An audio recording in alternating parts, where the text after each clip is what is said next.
Hello and welcome to Recruiting EQ. You're listening to episode number 91, which we have called Agency Restructuring, re in brackets, like a 60s song.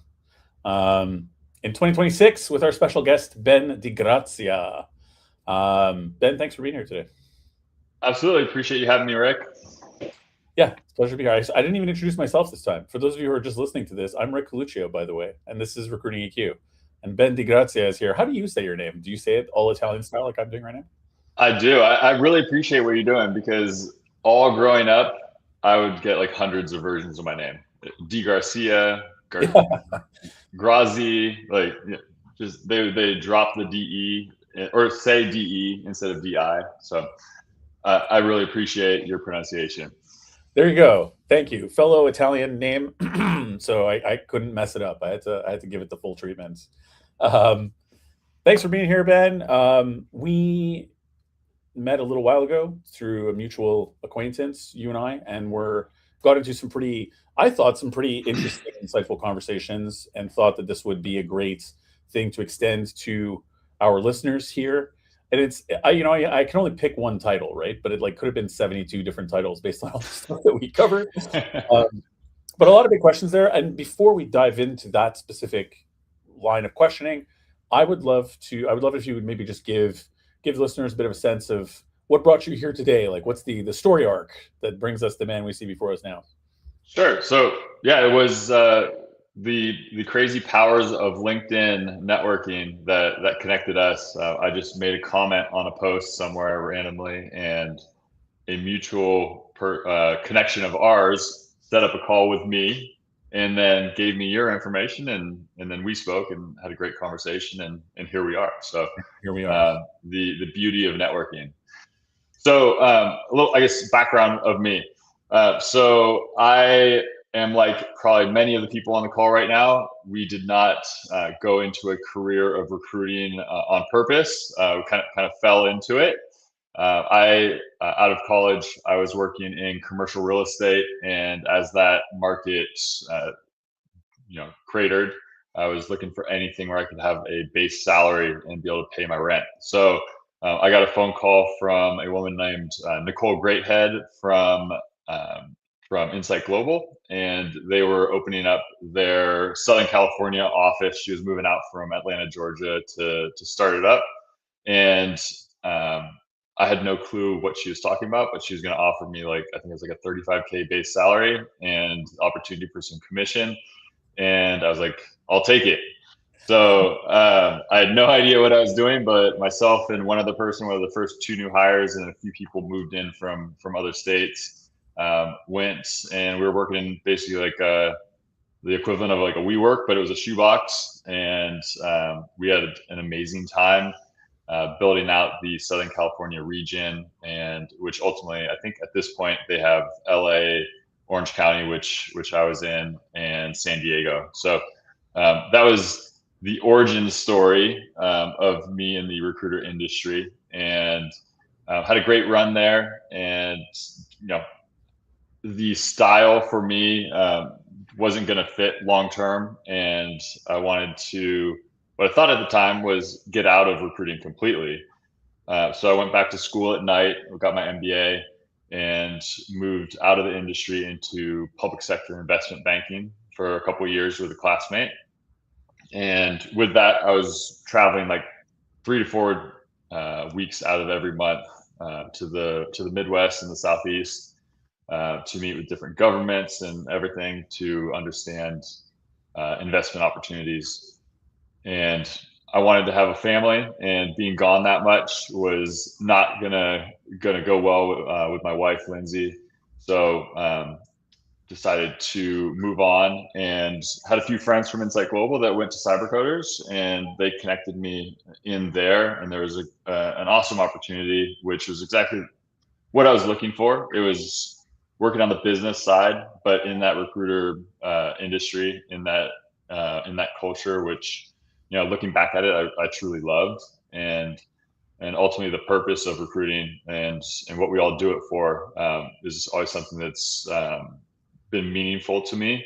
So that opportunity to get back into the industry was important, and it was a lot of fun. And I'm sure we'll get into a bit, but I had an awesome 10-year run at Cybercoders.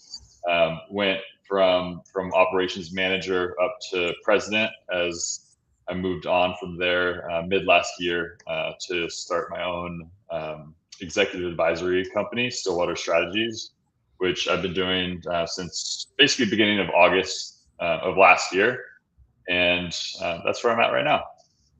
That's awesome. It's an amazing trajectory, and anybody who listens to this program probably sees there's just so many lines of questioning that we can go down here and For rabbit sure. hole. But like, you've recruiting found you just like a lot of us. It's not something that we set out to do as a plan. I love I just needed a base. They offered me 35K base, and I was like, sign me up. Like, just amazing. I was on 30K in my first recruiting job as well. Base. Simpler times. Yeah, simpler time. It was still a little scary, but luckily for both For of us, sure. we made a lot of commission. So that here we are now, X number of a decade plus later. But so Inside Global, huge brand, obviously well respected brand. The impression I get is that it's a great place to get started in recruitment and get trained and learn the ropes and hear things from people. And this is pre-COVID. How did you feel about looking back on it now, like what you experienced getting into a sizable agency like that, even though it was a new build, right? In Orange County. Were you in the office 5 days a week? In the office 5 days a week. We had what we called zone, which everyone gets up in front of the whiteboard and goes over all the open recs, interview times, candidates, where we're at, and who's getting assigned to the roles. So that would happen at 7:30 every morning. Okay. And then you'd have to do your role plays before that. So you're getting into the office like 7 a.m.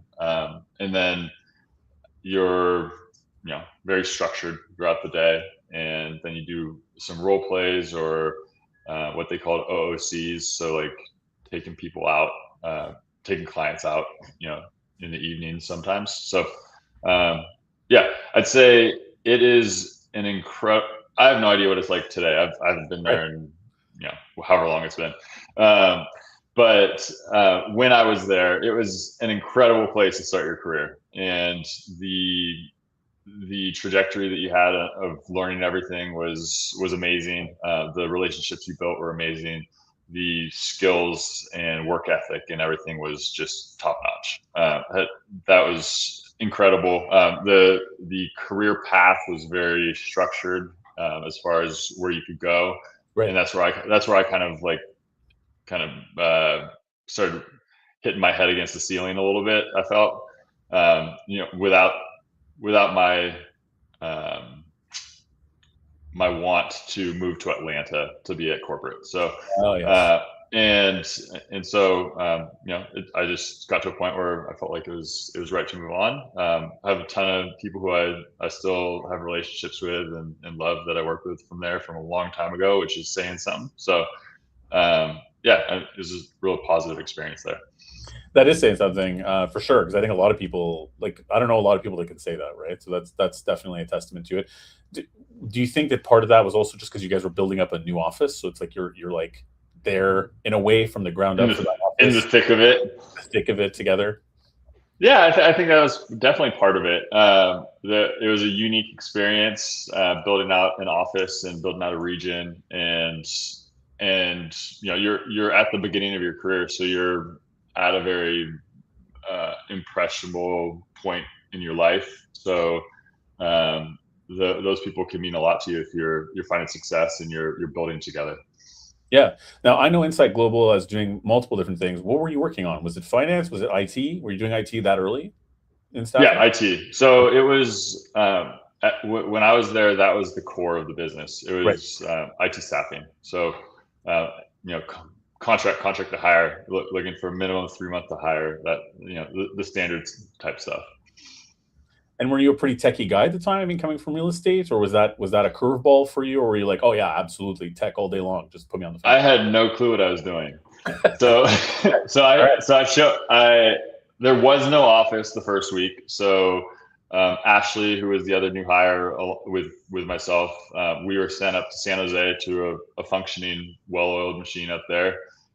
We trained up there for a week and learned the ropes. And honestly, coming back, I probably still didn't know what the heck I was signing up for.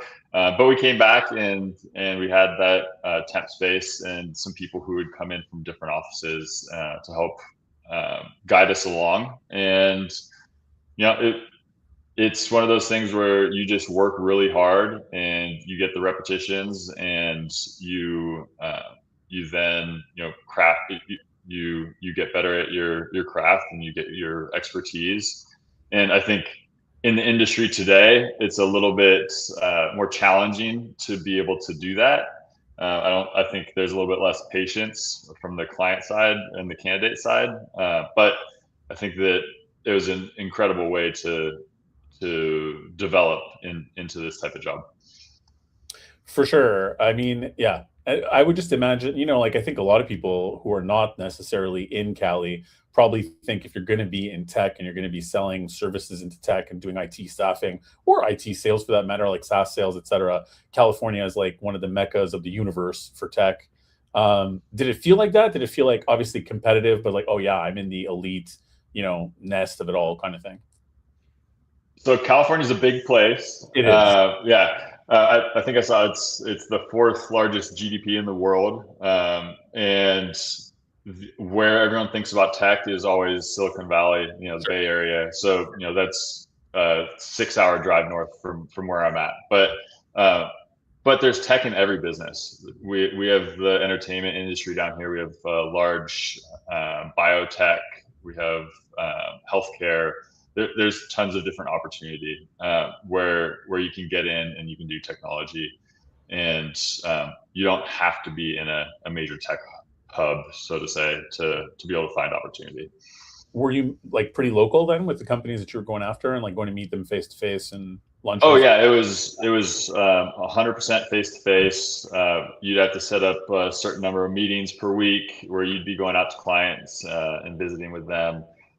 Cold calling nonstop, and it was very small geographies. Like you get to Main Street, and from Main Street to 6th Street, and then you're only in that box. Like you have to be able to go deep with your clients when you're in a situation like that. Yeah, and you gotta, I guess, talk to every company. Every company possible and every possible hiring manager. You got to find, no stone unturned, so they say.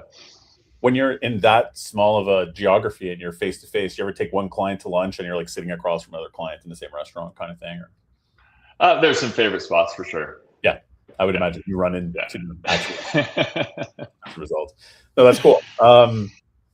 And also part of the reason why I go down this path too is I had a feeling that that's kind of what you were going to say, and it was very much what what it was like in the pre-COVID world, and I think it's pretty different now in general. I would say, right? I think a lot of people, even on the sales side, seeing your clients is a bit more rare face to face.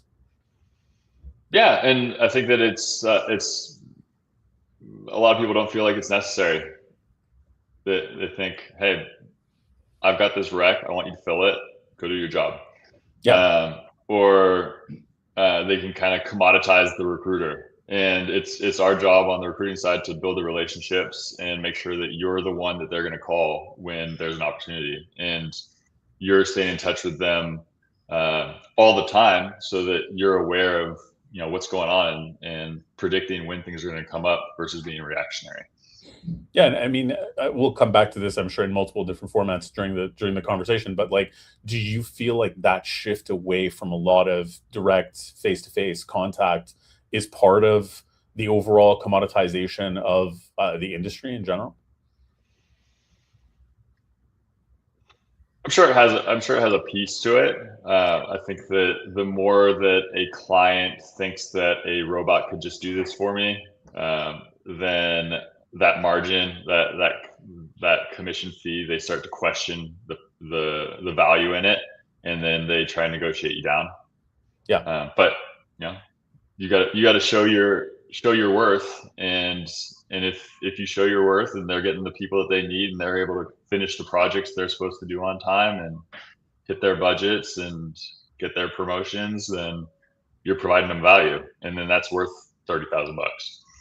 For sure. I feel like it's even difficult sometimes when you're only doing video calls, like for your first couple of meetings with clients, to if they come in with a dynamic where they just want to tell you what the problem is and tell you what their challenges are, and that's it, and they don't want to hear anything from you. It's difficult to even muscle your way into providing value until you get very used to controlling the conversation and saying, hey, by the way, you mentioned these flags, but have you tried this? Have you thought of that? Here's something I saw another client do, blah, blah, blah, to be able to sort of get that, like, we're equals here. But, in a video call, sometimes it can be hard if someone comes in and says, okay, here are all my problems. Go fix them. Bye. Okay, I'm out of here. You know what I mean? Yeah, and I mean, you work on real high level type roles and work in multiple countries too, from what I understand. So obviously, this is a normal medium for you. Like uh, in those high leverage things, like how do you handle that conversation? How do you make sure that you're in control? You just have to get really good at listening, active listening, right? And so when you are speaking to somebody who is like a veritable stranger on a video call, you want to be able to make sure that when you say something, it's intriguing or interesting enough, and that you've shown that you've listened and understand what's going on, that it feels worth listening to you very, very early on, right? Otherwise, it's just kind of like, oh my god, let's just get to the solution here. Just get it. Yeah. Yeah, I love the active listening. You always got to be looking for the cues and the things that are going to connect you. Otherwise, yeah, it's just another robot on the other end. Totally. Active listening, and also like that EQ kind of listening too, right? To sort of take stock of what the person's emotional state is. If they're clearly agitated and having a bad day on the time you have that call, it's not a great time to joke around and talk about what Netflix shows you like, which I love to do in calls with people. But you have to sort of read the room and be able to tell right away, like, yeah, that's not going to fly here at all. This person's going to think wasting his time. So let's go hard on some facts or information that's useful to try to help solve this problem, right? Like it's really pivoting to read the emotional tone of the room is harder in video call, but you got to get good at it, or otherwise you're sunk, right? Yeah, absolutely. And I think just in general, matching somebody's tone, understanding their personality, and how you can connect with them, it's going to take you far. Yeah, understood completely. So that's Insight Global in a nutshell, and you obviously did well at it and had success there. And then this ceiling that you're talking about hitting is somewhat geographical, right? And this is pre-COVID time where you're in an office that isn't the head office. You can only really go so far with your success so fast, and that's part of what prompted you to move on, and even to go back to school and sort of pivot pretty drastically. Um, but before we talk about that pivot, do you feel like that's possibly one of the pros of the way that things are now that we've come out of COVID and things are a lot less local and regional, that perhaps there's less of a ceiling in a lot of people's local networks when they're, given the market right now?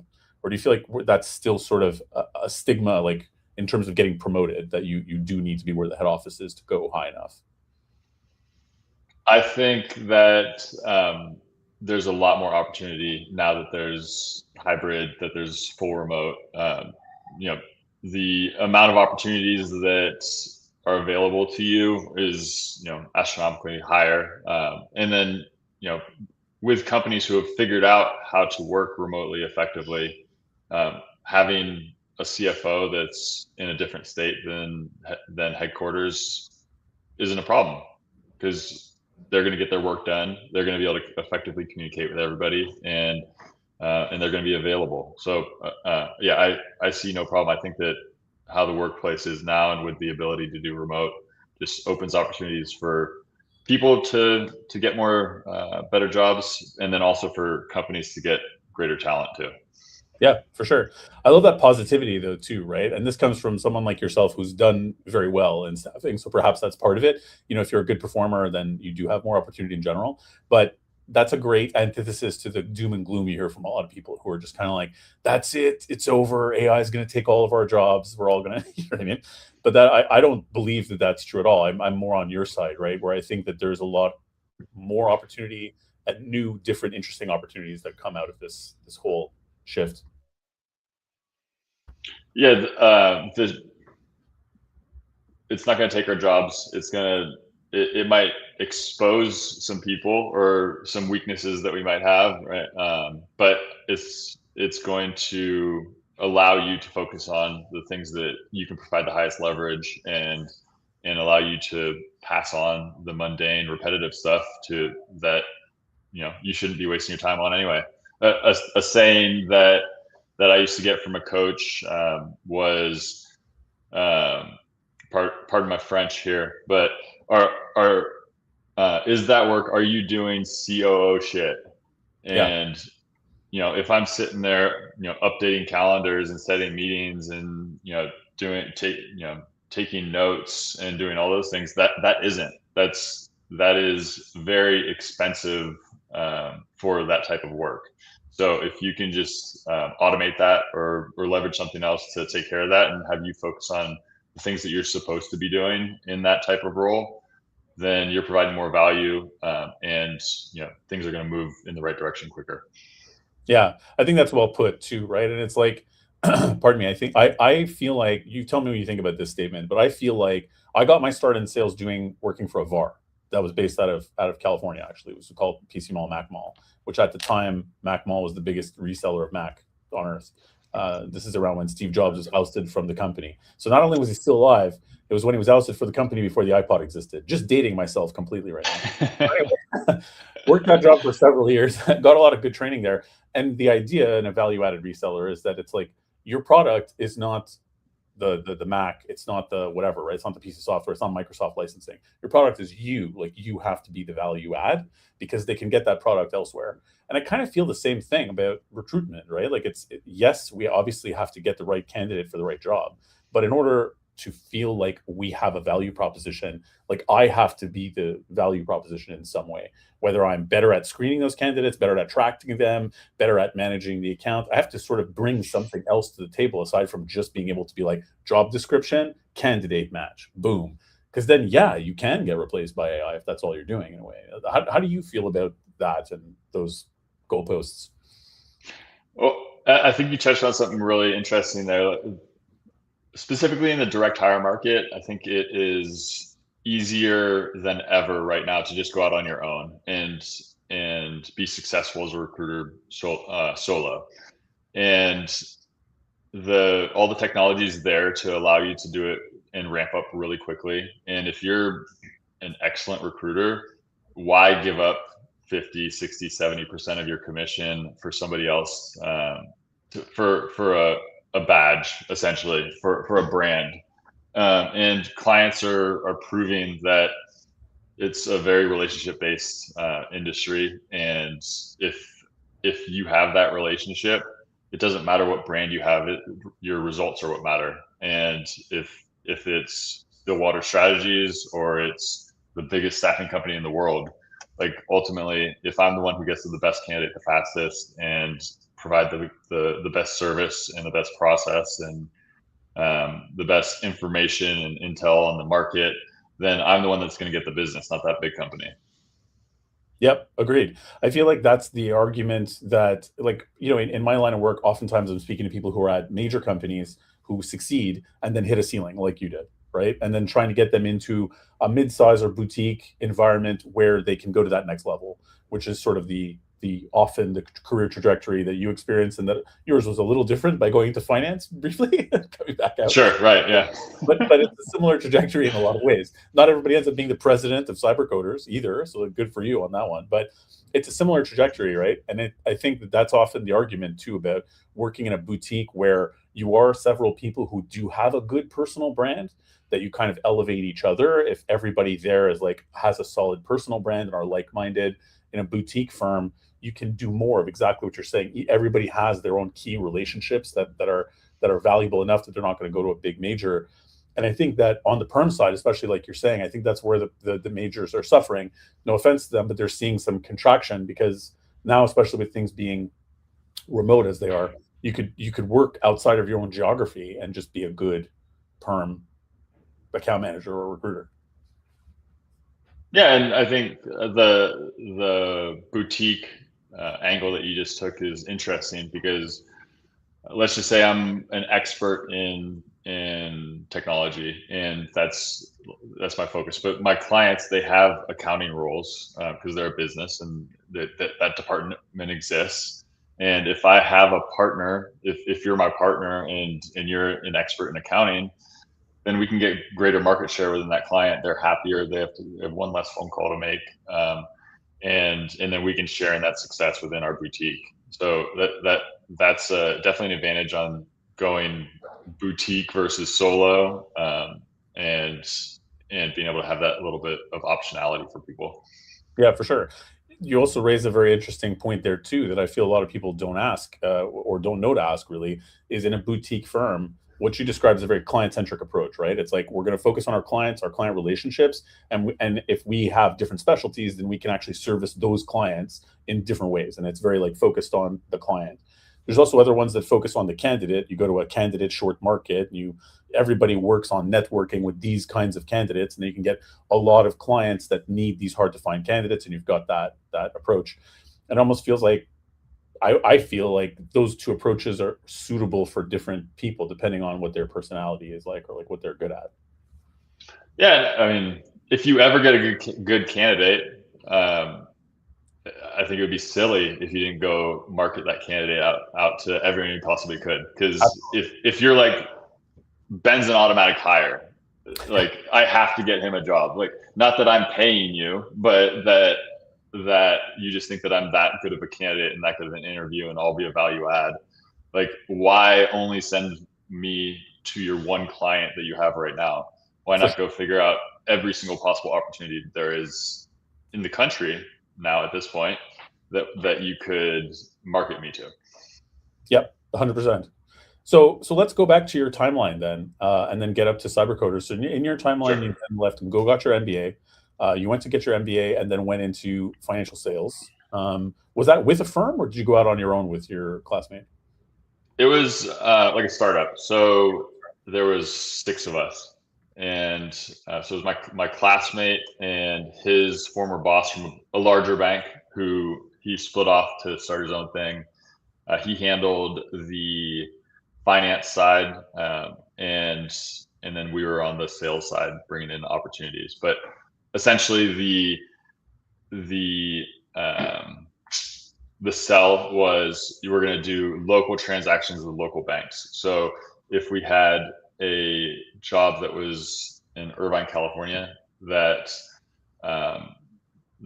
would typically go to a bond to finance, we would come in and say, well, how about we use private financing for this? We can get you better rates.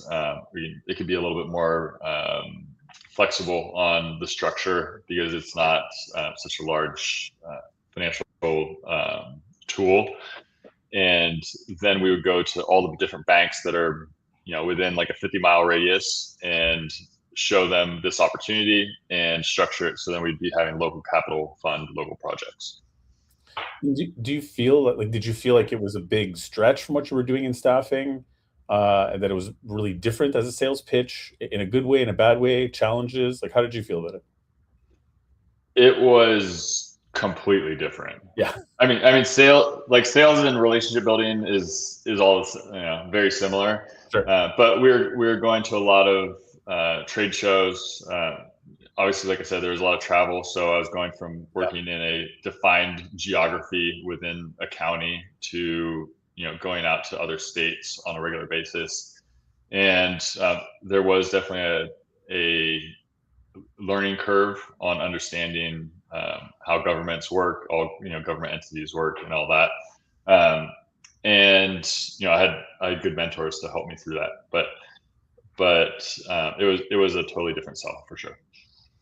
And it was much bigger. So like I went from doing contract staffing. So you're trying to make like at that time like $500 a week in spread on a placement was like the minimum that we were trying to get, to making working on projects that could be multi-million dollar projects for a city or a town or a county. Right. So like every time you get pinged with success, it's a much longer sales cycle, I would imagine, to actually get. So it's way less transactional than being in the contract. Exactly. Do you feel like you gotta build those relationships over time, and then maybe something on the next budget cycle is something where you're actually able to transact on. I feel like for salespeople, even just psychologically, there's something addictive about being in staffing because you get a dopamine hit from making a placement every time, right? So it's like if the more transactional it is, it's almost just kind of like ping, like yes, I rule, like this is amazing, we're doing it. You know what I mean? Versus, I don't know, I find obviously it's bigger money, and when you get paid more money, that's also fantastic. But how did that sit for you to go to something that was longer sales cycle, even if it's more money? Was there a sense of like, man, I miss those like frequent wins?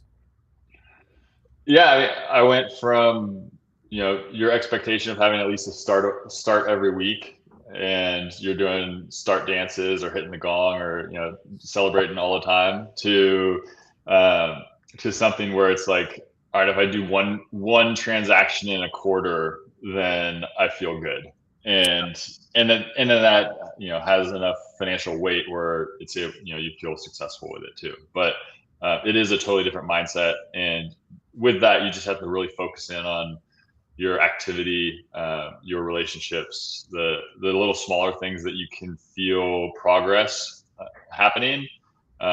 Because you can also get lost when there's super long sales cycles. If you aren't on top of your pipeline, if you aren't continually doing business development and creating opportunities, like you could put yourself in a situation where you have nothing going. And if you just start something today, you might not see results from that for like 6, 9, 12 months.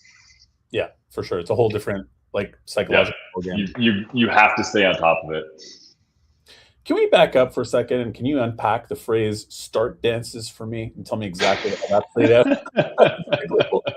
Just out of curiosity, what exactly is a start dance in that? A start dance is when you make your first ever placement. You get to on a Friday get to go out in front of your entire office and do a solo. Like dance, full stop. Like dance, full stop. Dance music's on, everyone's cheering for you, and you're out there on your own. You get to pick the song. Yeah. Do you remember what song you picked? No clue. Blacked out. but we were like I mentioned, we were in a shoebox, so we were definitely on top of the desk dancing. So it was a time for sure. That's awesome. That's awesome. Yeah. And was everybody still smartphones like putting you on? I don't know if Insta was that popular. No, I can't even remember the exact year that it was, 2008 or 2009, something like that. But fortunately, it was pre live stream, pre videos getting put on social media. So yeah, perfect. That only exists in our memories. Yeah, that's another good point you bring up, and I forgot to ask this before, right? Because knowing your background, I mean, starting in 2008, 2009, during the financial market crash of that time, that was getting your start. Then I'm sure the chops you learn in sales, getting your start doing that in recruitment, must have helped to set you up for success. Like knowing what to do in a hard market is pretty valuable, I figure. No, 100%. Yeah, I think people who started in a hard market or have survived a hard market are the ones who are going to be able to stick with it for a long term. The people who maybe got hired in an extremely hot market where deals are just being like handed to them as they walked in the door may struggle long term to be able to maintain their success once things get tough. Yeah, makes total sense. Like a market, and this is no shade on anybody, but if starting in like 2022, for example, when everybody in tech in particular was just kind of like, send me as many developers as you can meet in a day, and I will give you an offer for every single one of them, kind of thing. Yeah, talk about what a time to be in the industry. That was incredible then. Yeah, but you're right. It may have provided like a false level of expectation on what the job really is and what it really takes to be successful, and just the amount of consistent effort that is required. And a lot of those people maybe flamed out pretty quickly. Yeah, I feel like even just psychologically, emotionally, like I don't know that anybody it would take a really special organization to know exactly how to manage those expectations from day one when you're super busy, to be just like, hey, kids, don't get too excited because you want to feel like you're great at this, and then suddenly you suck at it and quit the job. You know what I mean? Like, how do you manage someone's, like, this is their new to recruitment? I mean, how do you manage their emotional roller coaster when they come in and it's like, here you go, here's all this money, you're the king of the world. Oh, and now by the way, you suck, and if you don't pick up the pace, we're going to fire you. You know what I mean?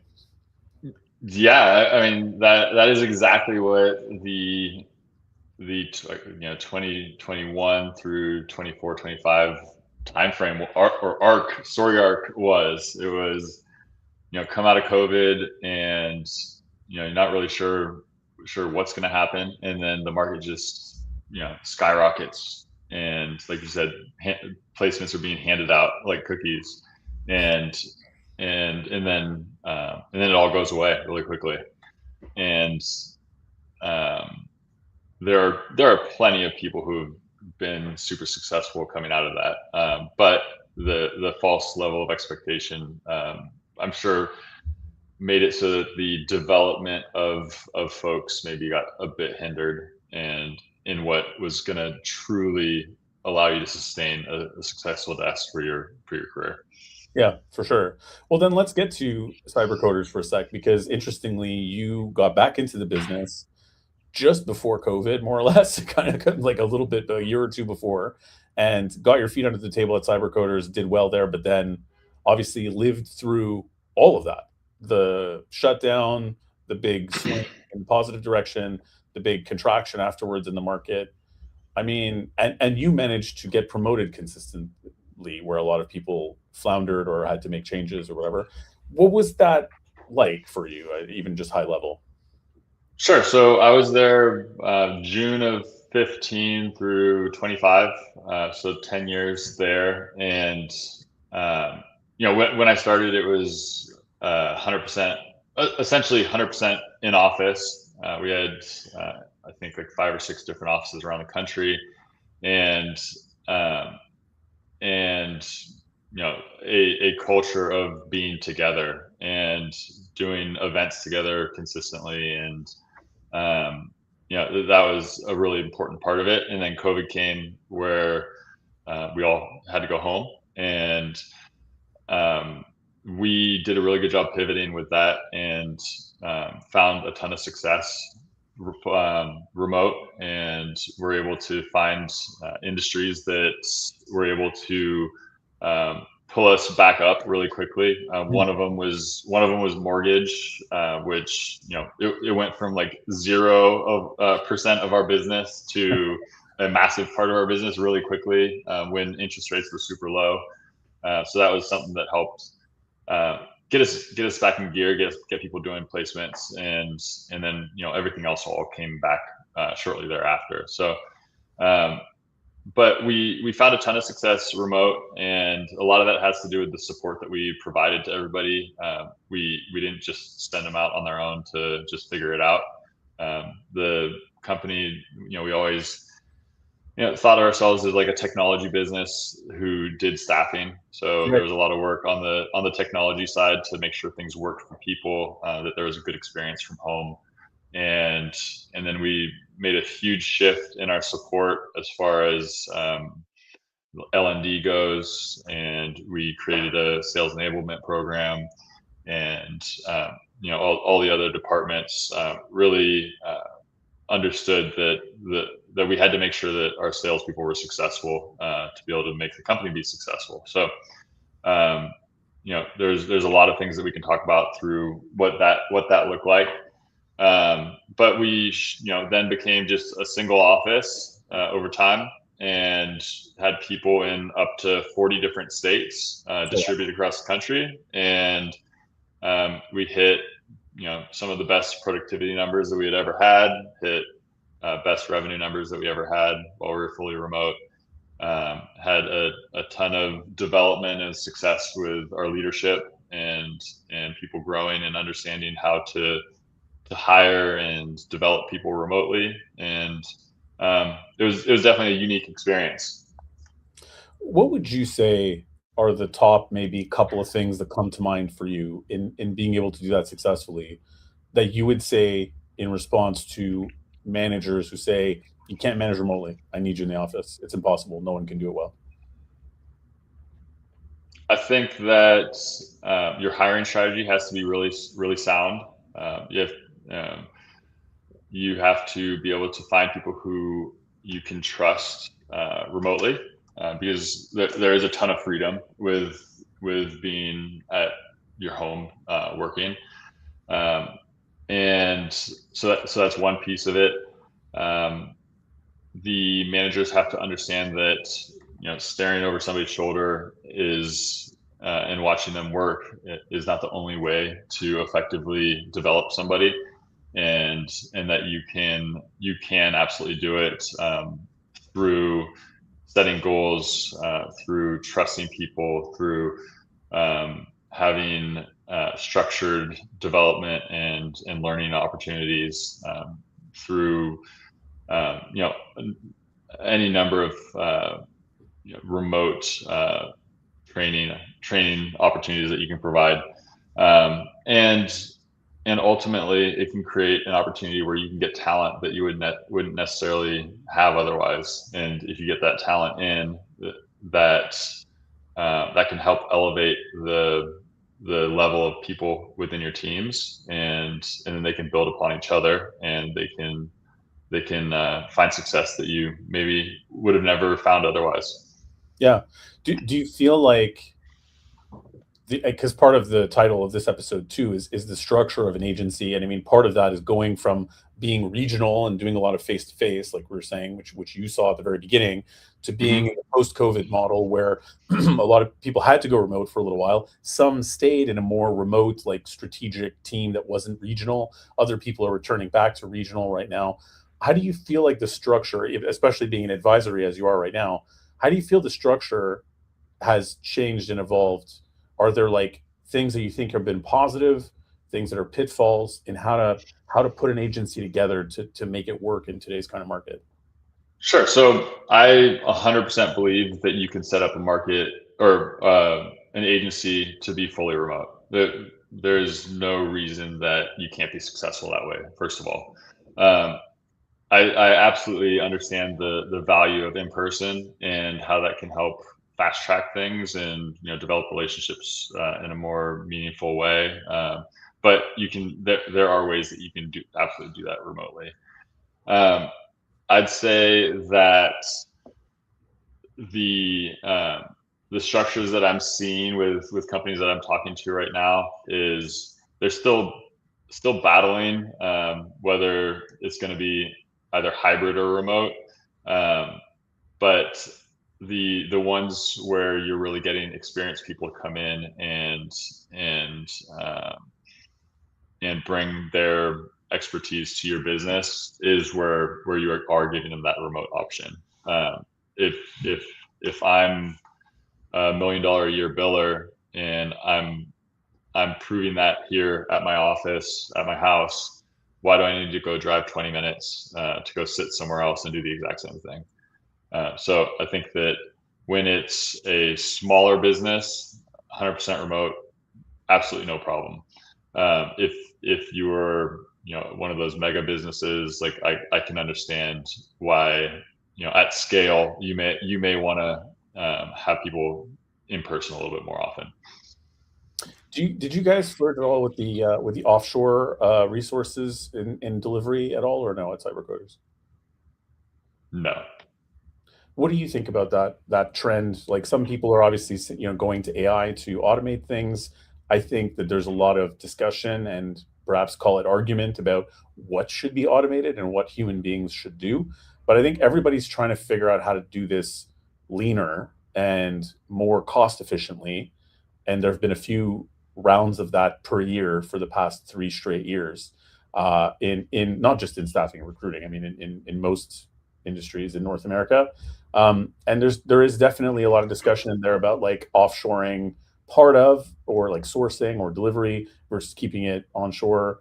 I mean, it's not that it's one is there's no right wrong here at all for sure, but how is that something you're seeing as still being a hot topic of conversation in the people you advise, for example, or how does that sit with you? Yeah, I think that offshoring, nearshoring, and the utilization of AI are like three consistent conversations. I think that at least from the companies that I've talked to, the they are starting to prefer nearshoring just for the costs are starting to even out a little bit there. I think that offshoring is becoming a little bit more expensive than it had been in the past, and nearshoring is similar time zone, and um, and the product is excellent. Yeah. And obviously not everyone, but many of them are excellent. So I think that that's becoming more and more popular.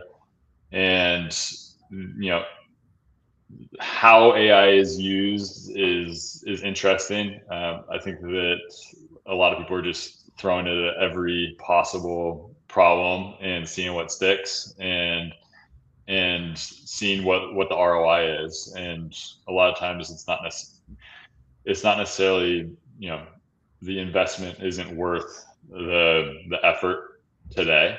And they've got to really figure out what tools are truly going to be transformative for the business. Yeah, totally. What? So we're here. We're in AI. We're talking about AI. We might as well, might as well. We It always. has to be a topic on everything, right? It has to be a topic every episode. But how can it not be? Sure. What about you personally? Like, what do you feel? Where do you feel the line should be? Like, what is what are things that you think? Hey, this is something a person should do. It's part of their job description. I need humans to continue to do this. And how does that change what you think people would hire or what your clients hire for?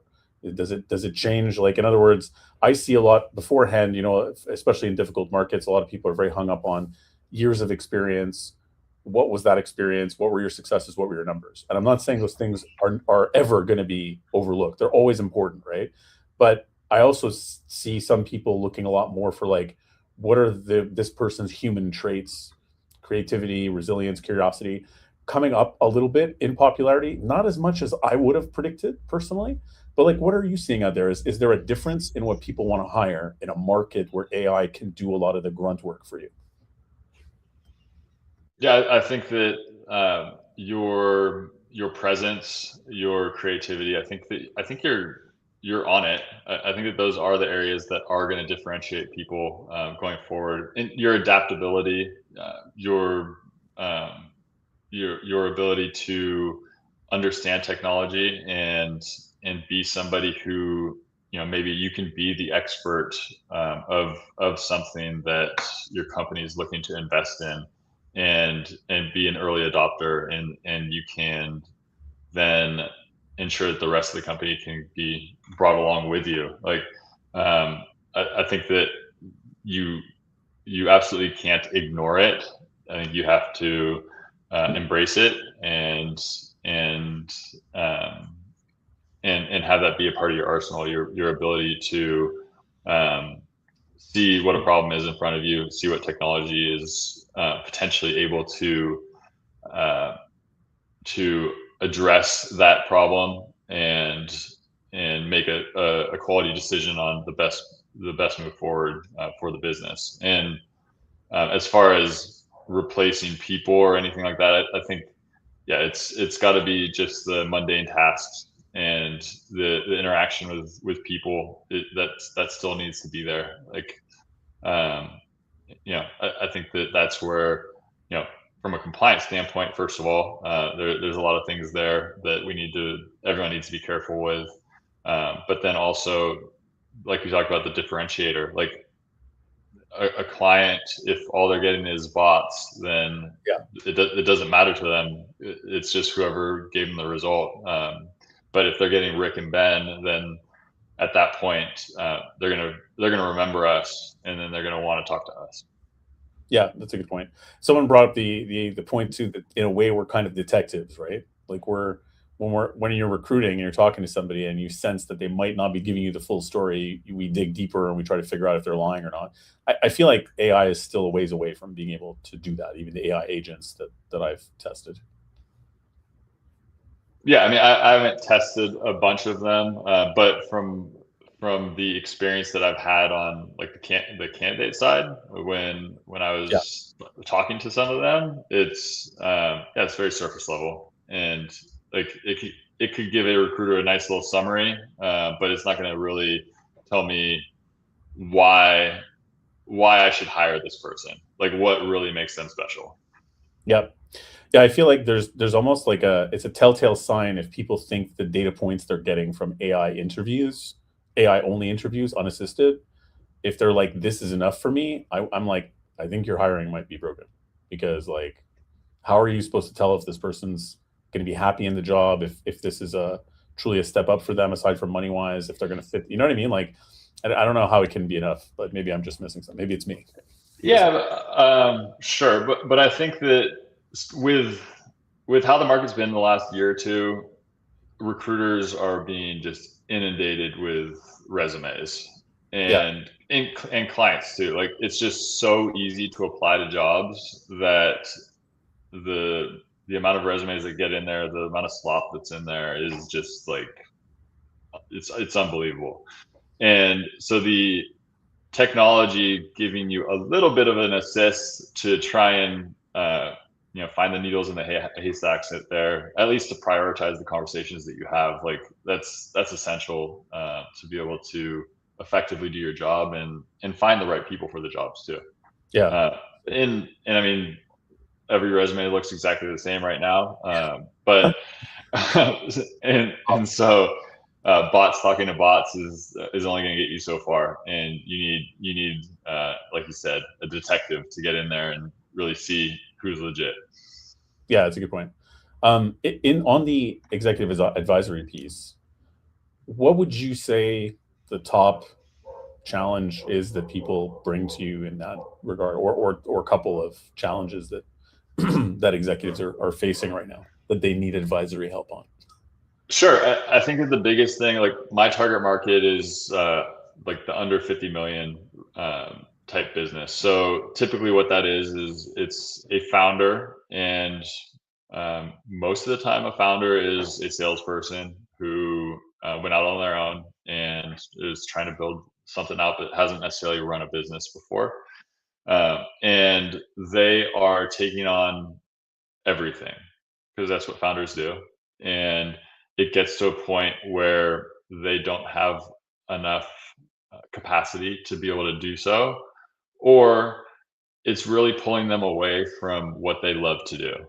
So if they recognize, hey, I love being in front of clients, I love the deals, I love that whole piece, and I'm sitting here dealing with technology vendors and collections and all these things, like how can I structure my business, and what few strategic hires should I make first to be able to get me to the next level.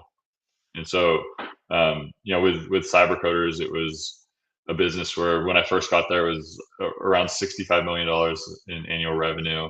um, Peaked during those amazing times at like 125, and then leveled off down from that afterwards. But um, understanding what that growth looks like, what's necessary for a business to get up to that, is some expertise that I'm able to bring to these people and help them, maybe not hit the bumps in the road that I did over my 10 years, and see their growth happen a little bit more smoothly and effectively when as they're building their businesses out. That's amazing because your growth appears pretty smooth. Like in the 10 years, you ended up being the president of the company. So if it can be even smoother than that, then that's pretty impressive. Oh, we had, I mean, there were road bumps all over the place. Um, Now we had a really, really great team, and we were able to effectively handle many of them, not all of them, but handle a lot of them, and figure out ways to continue to build the business. But um, no, nothing was smooth.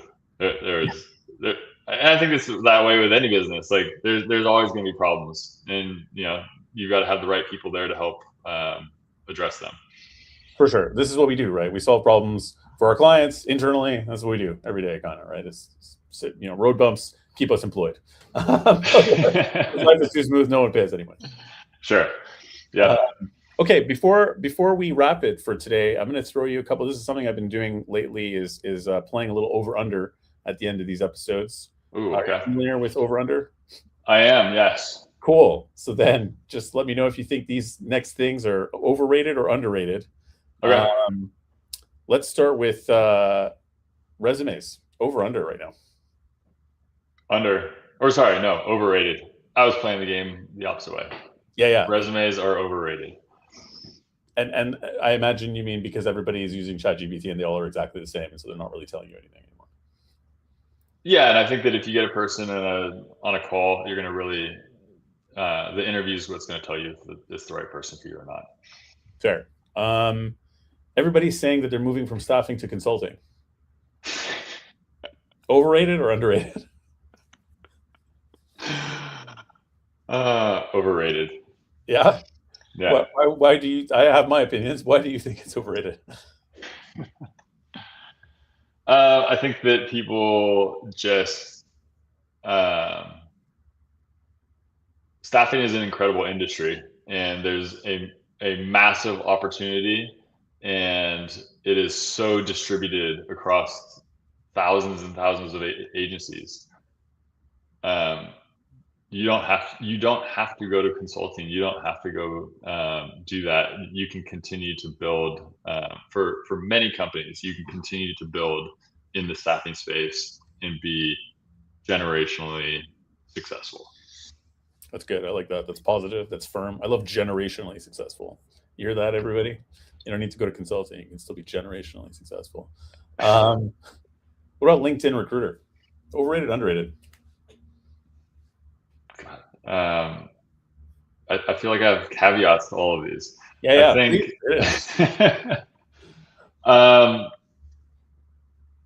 I think everyone craps on it, so I'm gonna say underrated.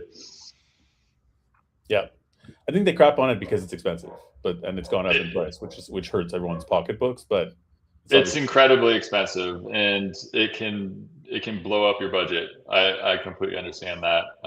It's right now there isn't an alternative, and it's a necessary evil. Yeah, gotcha. Yeah, honestly, I don't know that people are crapping on its effectiveness so much as its price. Yeah, for sure. Yeah, it's mostly. But I mean, I don't have it right now. So, but last I heard, it was like $21 in mail or something like that. What I have seen from speaking to different people is I think it depends on what you're coming from and where you're located and whatever. So the pricing is a little different depending on. Yeah. So anybody listening, if you get an in-mail, just reply. Accept. Yeah. Give that person their credit back. You know what? I love that, Ben. We're gonna put that out to all points. Please just accept the in-mail. Just accept it. It costs us so much money. Even if you're like, I don't want this job, accept the in-mail, please. Yep, exactly. Very good. People helping people. People helping people. You never know when you're going to need a hand in the future. What else is another good one? I mean, AI in general, AI tools, overrated or underrated right now? I think underrated. Yeah. I think the utilization of them right now is not what to the capacity that they should be using. I think that there's a lot of beginners out there just throwing stuff at the wall with them. But I think the people who are getting it are seeing a massive amount of success with them, and it's only going to get better. Awesome. And lastly, the Giants. Overrated, underrated? The San Francisco Giants? San Francisco Giants. Underrated. Yeah. We God, I'm forgetting his name off the top of my head right now. But had somebody who just went 5 for 5 on his first 5 at bats in the major leagues for the first time since like the 1960s. So we're on the way up. Yeah, the Giants are on the way up. I won't talk about the Blue Jays right now. I'm not going to talk about it. Hey, I was rooting for you in the World Series. Anyone to take the Dodgers down. I wish we had. Thanks a lot, Ben. I really appreciate it. This has been awesome. I know we could probably have done this all day. I'd love to have you back on again in the future. And anybody who is in need of executive advisory services, Ben's LinkedIn is there. Please reach out to him. Absolutely. I appreciate the time, Rick. And yeah, let's do it again. Thanks a lot. And you can find Recruiting EQ if you missed this episode and you're just seeing it online, or you caught parts of it and you'd like to listen to the actual podcast. You can find these anywhere you find your podcasts. And we're also on YouTube, Facebook, and X. Thanks a lot, guys. And see you all next time.